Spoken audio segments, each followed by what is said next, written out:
Hello students. तो पिछली कक्षा में पिछले वीडियो में हमने ओम के नियम को पढ़ा अच्छी तरीके से, और ओम के नियम से हमें एक नई भौतिक राशि प्राप्त हुई जिसे हम प्रतिरोध कहते हैं। ओम का नियम क्या कहता है कि किसी चालक के सिरों पर आरोपित विभवांतर कैपिटल V, उसमें बहने वाली धारा कैपिटल I के अनुक्रमानुपाती होता है यदि चालक की भौतिक अवस्था में कोई परिवर्तन न हो। अर्थात V अनुक्रमानुपाते कैपिटल I या V equal to I R या R इक्वल टू V/I। तो ओम के नियम से एक नई भौतिक राशि हमको प्राप्त हुई थी जिसे हम चालक का प्रतिरोध कहते थे। आज का जो प्रश्न है, आज का जो टॉपिक है, हम 4 भौतिक राशियों की बात करेंगे जो किसी चालक से रिलेटेड है। वो 4 भौतिक राशियाँ कौन कौन सी हैं? प्रतिरोध है, प्रतिरोधकता है, वैद्युत चालकत्व है एवं विशिष्ट चालकता है। वैद्युत चालकता भी इसको बोलते हैं, कभी कभी इलेक्ट्रिकल कंडक्टिविटी इसको बोलते हैं। इन 4 भौतिक राशियों को हम समझेंगे अच्छी तरीके से। तो उनमें से पहला क्या है? प्रतिरोध, जिसको इंग्लिश में रेजिस्टेंस कहते हैं। तो रेजिस्टेंस को कैसे डिफाइन करेंगे? कोई चालक विद्युत धारा के मार्ग में जो रुकावट डालता है उसे उस चालक का प्रतिरोध कहते हैं। यदि किसी चालक के सिरों पर कैपिटल V विभवांतर आरोपित करने पर उसमें बहने वाली धारा कैपिटल I हो तो उस चालक का प्रतिरोध capital R equal to V/I हो जाएगा। और ऐसा ही पद्धति में इसका जो मात्रक होता है वो ओम होता है, जिसे ओमेगा से प्रदर्शित करते हैं। ए ओमेगा का साइन हो गया।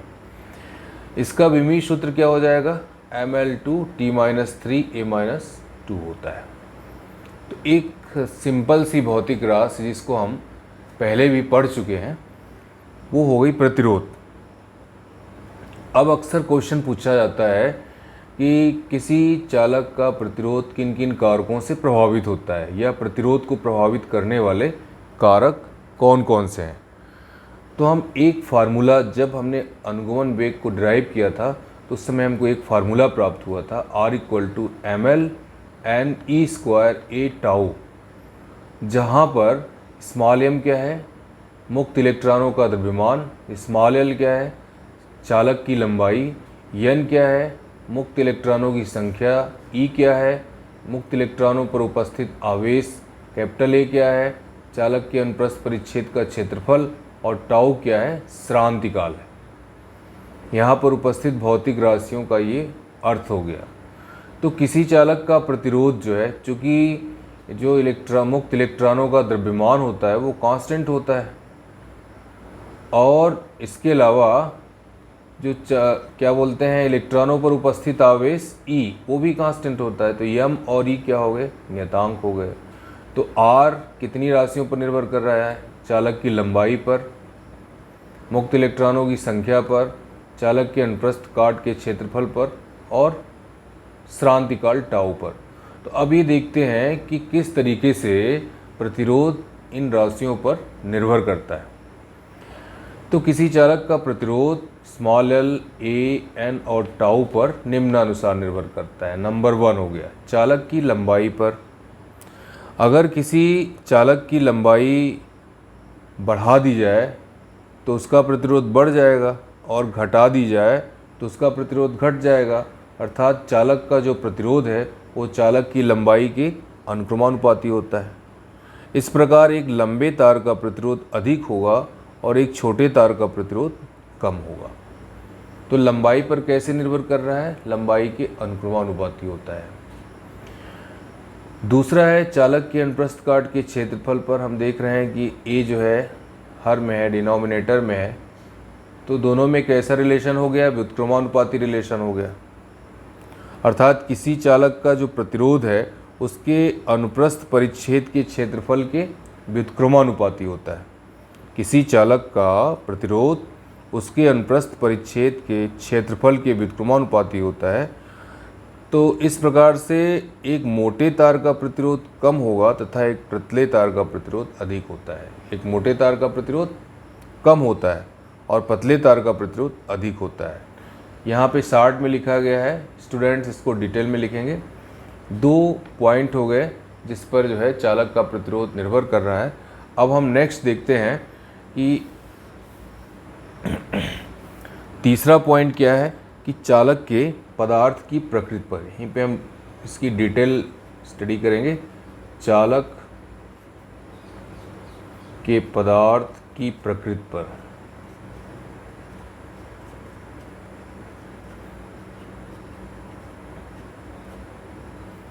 तो प्रकृति का निर्धारण हम कैसे करेंगे?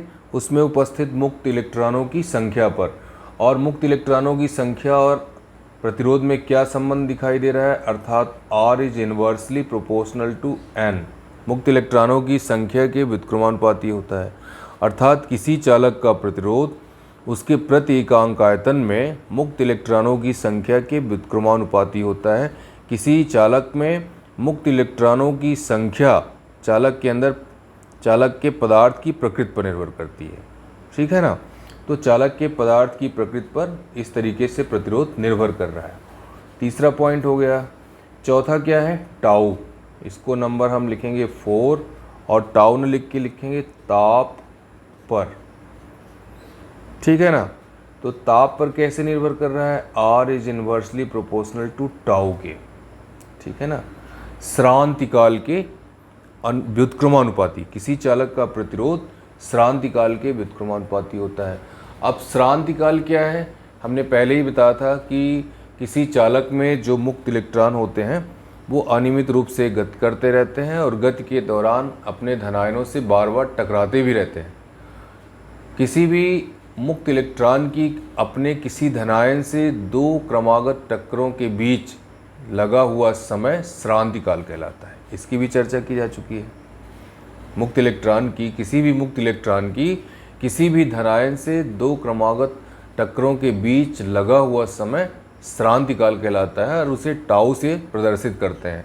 हम फार्मूले में देख रहे हैं कि जो प्रतिरोध है वो टाउ के व्युत्क्रमानुपाती है। दोनों में कैसा रिलेशन है? व्युत्क्रमानुपाती है। ठीक है?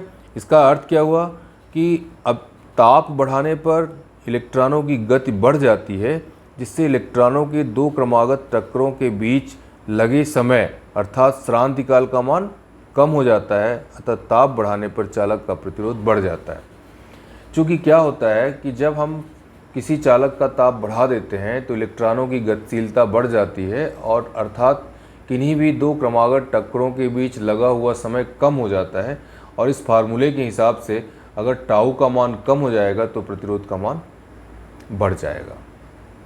तो ताप बढ़ाने पर श्रांतिकाल का मान घटता है और प्रतिरोध का मान बढ़ जाता है। ये ऑब्जेक्टिव क्वेश्चन में पूछा जाता है कि ताप बढ़ाने पर चालक का प्रतिरोध बढ़ जाता है। ताप बढ़ाने पर चालक का प्रतिरोध बढ़ जाता है। कैसे? ताप बढ़ाने पर श्रांतिकाल का मान घटेगा और इस फार्मूले के हिसाब से प्रतिरोध का मान बढ़ जाएगा। तो ये हो गई कंप्लीट भौतिक राशि। प्रतिरोध किसे कहते हैं और इसको प्रभावित करने वाले कारक कौन कौन से हैं? अब हम चलते हैं एक नई भौतिक राशि जिसको बोलते हैं प्रतिरोधकता। वो क्या चीज़ होती है उसको देखते हैं। स्पेसिफिक रेजिस्टेंस पहला नाम हो गया।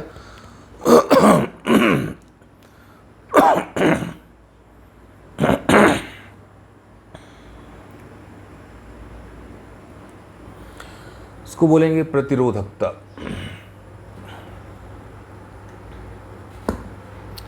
दूसरा नाम हो जाएगा इसका रेजिस्टिविटी,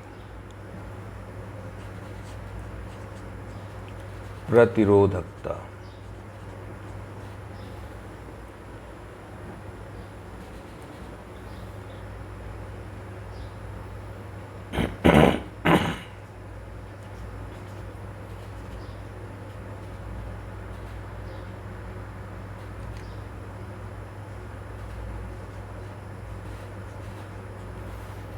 स्पेसिफिक रेजिस्टेंस भी कहते हैं इसको।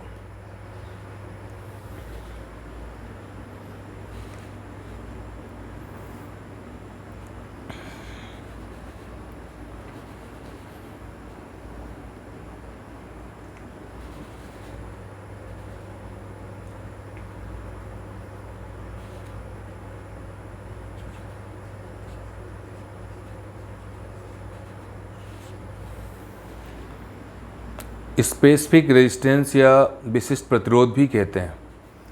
तो अभी हमने देखा है कि किसी चालक का जो प्रतिरोध है किसी चालक का प्रतिरोध उसकी लंबाई स्मॉल l के अनुक्रमानुपाती होता है और अनुप्रस्थ परिच्छेद के क्षेत्रफल के व्युत्क्रमानुपाती होता है।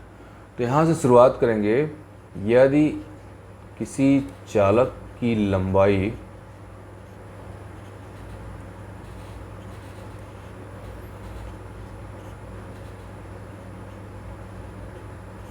स्मॉल l तथा अनुप्रस्थ परिच्छेद का क्षेत्रफल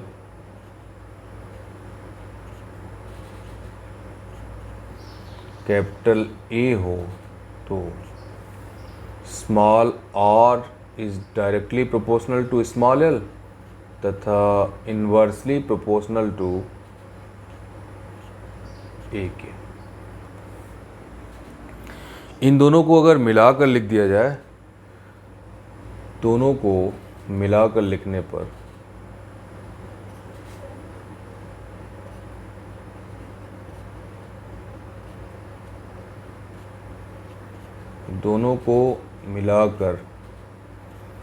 पर और हो जाएगा स्मॉल l अपॉन ए के, या r इक्वल टू हो जाएगा रो l अपॉन ए की। इसको पहला इक्वेशन दे दिया, फर्स्ट इक्वेशन।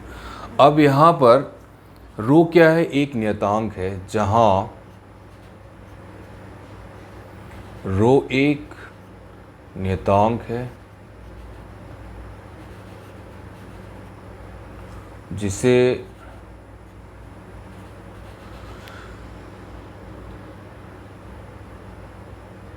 प्रतिरोधकता या विशिष्ट प्रतिरोध कहते हैं, चालक का, है ना।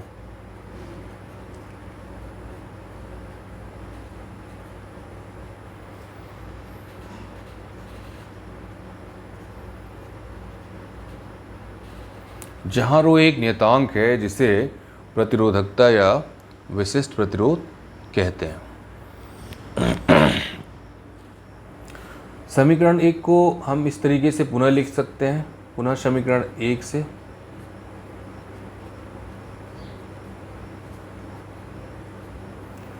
रो इक्वल टू किसके हो जाएगा? R A upon small l के। इसको इक्वेशन नंबर 2 मान लिया। यही किसी पदार्थ की प्रतिरोधकता का फार्मूला हो गया, rho equal to R A upon L के।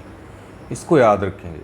किसी चालक की प्रतिरोधकता या विशिष्ट प्रतिरोध को हम रो से प्रदर्शित करते हैं और उसका फार्मूला क्या हो गया? आर ए अपॉन एल के। और हम देख रहे हैं कि कितनी राशियों पर निर्भर कर रहा है? चालक के प्रतिरोध पर निर्भर कर रहा है, उसके अनुप्रस्थ परिच्छेद के क्षेत्रफल निर्भर कर रहा है और उसकी लंबाई पर निर्भर कर रहा है।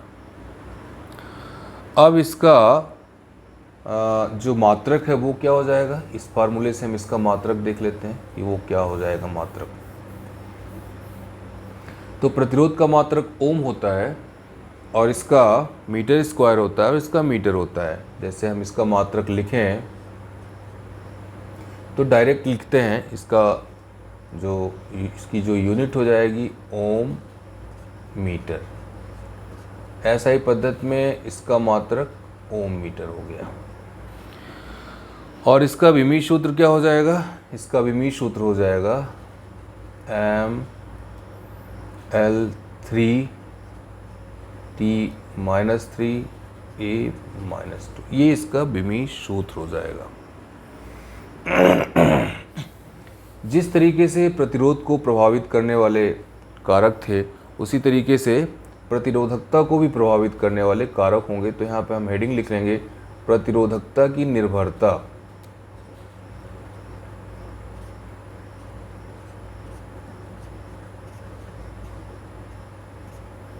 ये वाला क्वेश्चन हो जाएगा, प्रतिरोधकता या विशिष्ट प्रतिरोध का मान किन किन कारकों पर निर्भर करता है?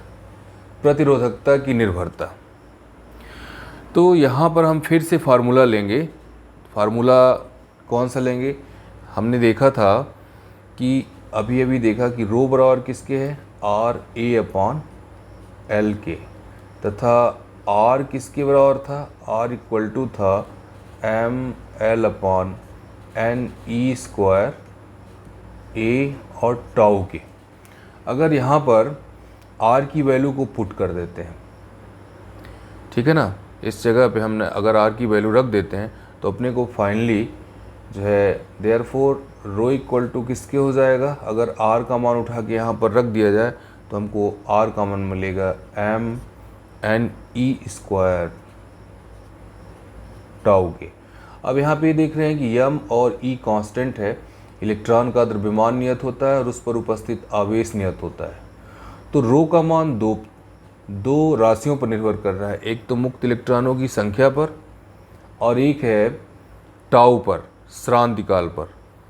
इस समीकरण के हिसाब से जो प्रतिरोधकता का मान है वो नंबर 1 पदार्थ की प्रकृति पर, पदार्थ की प्रकृति पर, अर्थात हम यहाँ पे कैसे लिखेंगे, rho is inversely proportional to N के। पदार्थ की प्रकृति को कौन डिसाइड करेगा, उसमें उपस्थित मुक्त इलेक्ट्रॉनों की संख्या, मुक्त इलेक्ट्रॉनों की संख्या के आधार पर पदार्थ की प्रकृति का निर्धारण होगा। किसी पदार्थ की प्रतिरोधकता उस पदार्थ के प्रति एकांक आयतन में उपस्थित मुक्त इलेक्ट्रॉनों की संख्या के व्युत्क्रमानुपाती होती है। किसी पदार्थ में मुक्त इलेक्ट्रॉनों की संख्या पदार्थ की प्रकृति पर निर्भर करती है, अतः प्रतिरोधकता का मान उस पदार्थ की प्रकृति पर निर्भर करता है। ये तो पहला पॉइंट हो गया। दूसरा पॉइंट क्या है कि पदार्थ के ताप पर, पदार्थ के ताप पर पहले भी इसकी चर्चा हो चुकी है कि प्रतिरोधकता जो है पदार्थ के ताप पर कैसे निर्भर करेगा, है ना। श्रांतिकाल का मान घटेगा अगर तो प्रतिरोधकता का मान बढ़ेगा, और श्रांतिकाल का मान अगर बढ़ता है तो प्रतिरोधकता का मान घट जाएगा। इसकी डिटेल स्टडी स्टूडेंट कॉपी में इसको लिखेंगे। तो इस तरीके से प्रतिरोधकता, दूसरी परिभाषा हमारी हो गई, प्रतिरोधकता किसे कहते हैं, इसका मात्रक क्या है, इसका विमीय सूत्र क्या है और इसका मान किन किन कारकों पर निर्भर करता है। बुक में रीड करके इसको अच्छी तरीके से लिखेंगे। अब हम चलते हैं यहाँ पर अगली डिफिनीशन देखते हैं और वो डिफिनीशन है वैद्युत चालकत्व।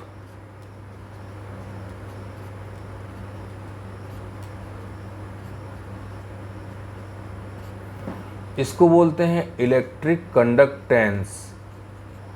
इलेक्ट्रिक एक कंडक्टेंस, एक जो है वैद्युत चालकत्व होता है और एक वैद्युत चालकता, कंडक्टिविटी उसको बोलते हैं। तो वैद्युत चालकत्व जो है बहुत सिंपल सी डिफिनीशन है, किसी चालक के प्रतिरोध के व्युत्क्रम को, किसी चालक के प्रतिरोध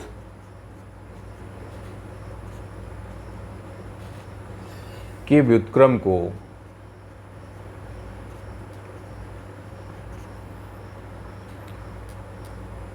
वैद्युत चालकत्व कहते हैं।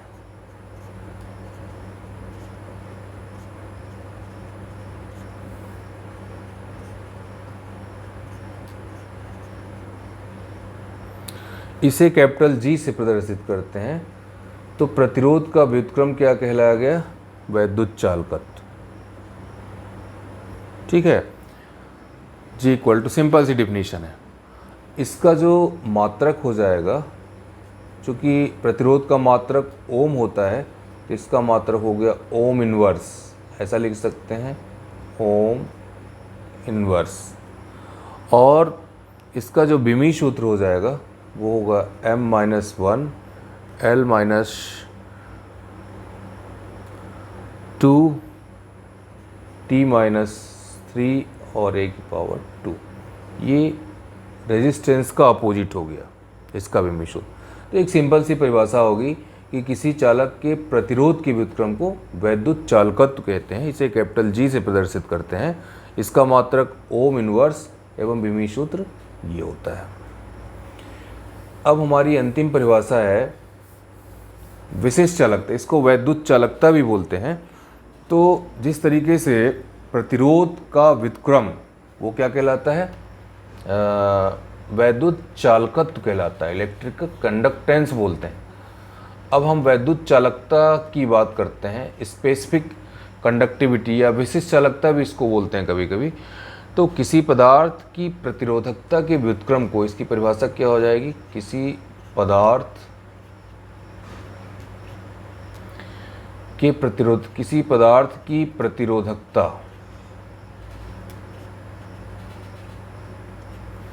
के व्युत्क्रम को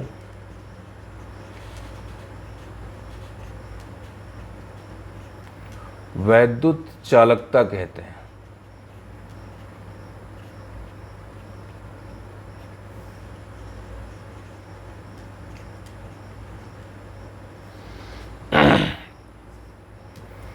इसे सिग्मा से प्रदर्शित करते हैं और सिग्मा इक्वल टू किसके हो गया, 1/ρ के हो गया, प्रतिरोधकता का व्युत्क्रम सिग्मा इक्वल टू 1/ρ। किंतु हम अभी अभी क्या निकाले हैं कि रो किसके बराबर होता है, RA/L के होता है। देयरफॉर सिग्मा किसके बराबर हो जाएगा, L/RA के हो गया। इसको क्वेश्चन नंबर 1 मान लिए। अब या हम इसको ऐसा भी लिख सकते हैं, या sigma equal to NE² τ/m के, अगर हम R की वैल्यू रख दें mL/NE² τA तो उसका मान क्या हो जाएगा, क्वेश्चन नंबर 2 इसको मान लिया, सिग्मा इक्वल टू। तो समीकरण 2 से हम क्या देख रहे हैं कि किसी पदार्थ की जो विद्युत चालकता है वो पदार्थ की प्रकृति या पदार्थ के ताप टाउ पर निर्भर कर रही है, यन और टाउ पर निर्भर कर रही है।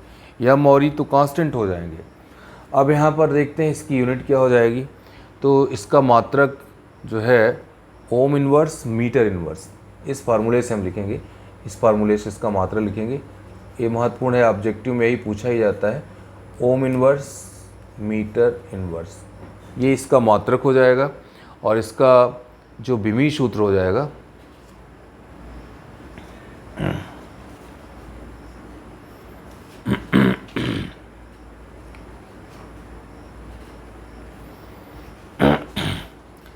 इसका विमीय सूत्र हो जाएगा